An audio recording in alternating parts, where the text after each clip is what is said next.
Growing up, never thought I'd make it, man. Went to 6 high schools. I didn't grow up with the best financial.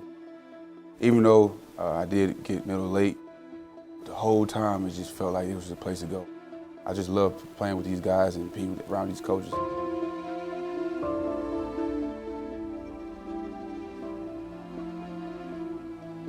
So when I was younger, I used to be big on, like I said, I didn't grow up with the best financially, and I had a lot of people along the way help me, and they didn't have to. He's always showed an interest to want to help. He's been a nurturer for sure. My mom's been there whenever nobody was. She's been there, and one thing my mom always did, when she said she'd go do something, she'd do it. She's always been by the word, and whether she got to work, stay out late at night and be able to give me a video game, or to make sure I could play football, or to give me the practice, she always did that, man, and that's just the rock, man. Whether it's academically, athletically, spiritually, I always try to find ways to make her happy. This is home away from home. It starts with Coach Stark. It starts with the leader of the organization. You can even bring it back to Massaro, man. It's a family environment, man. I just love playing with these guys and being around these coaches. I met Coach West in person before that, and Coach Stark, Coach Schaaf, and the whole time it just felt like it was the place to go.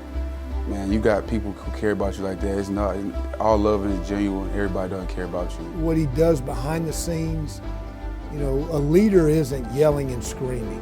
A leader is, all it is follow me. Just say, hey, follow me.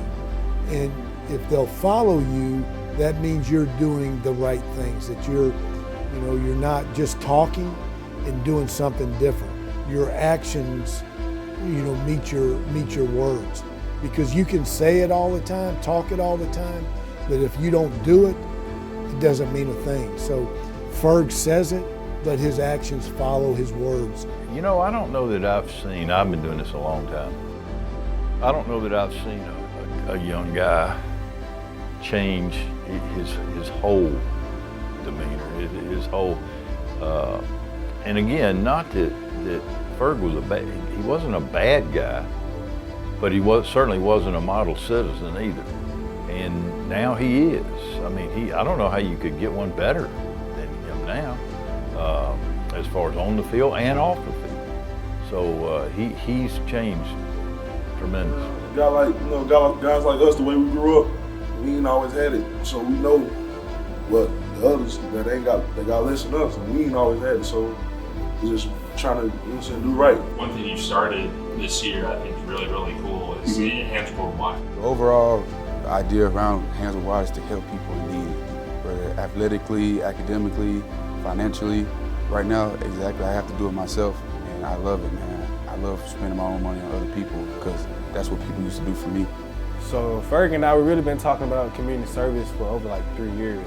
Like we always wanted to give back, but we really don't know how to. So after this season, Ferg has really made it an emphasis to help others, as you can really see. I made the name Hands Worldwide because I want to make it worldwide. And we start off small, and I'm just doing stuff right now in Tennessee and Georgia. I want to do all 50 states and maybe go to other countries. And first thing I did in Georgia, like my mom's birthday on Christmas, So he basically just said, I want to start feeding the homeless. I got 50 plates. We made spaghetti, side salad, rolls, and water. We put it in bags, and we went to Atlanta, city parks in Atlanta, and there's a lot of homeless people out there because, normally those days they already have organizations who come out and give it, but we found a spot. It took us 5 minutes, man. I wish I made more plates. I only had 50. Started off with 50 plates.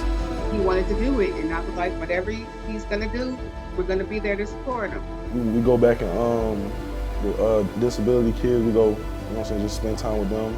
Ferg hit me one day, he was like, Rich, let's do it. I'm like, do what, Ferg? He's like, man, let's give back. So me and him started brainstorming, and out of nowhere, I was like, man, it's cold. I think people really want some blankets. So we drive downtown and start searching through it, and we started getting them off quick. You never know what those people are going through, what they need, so it's a blessing to be able to do that.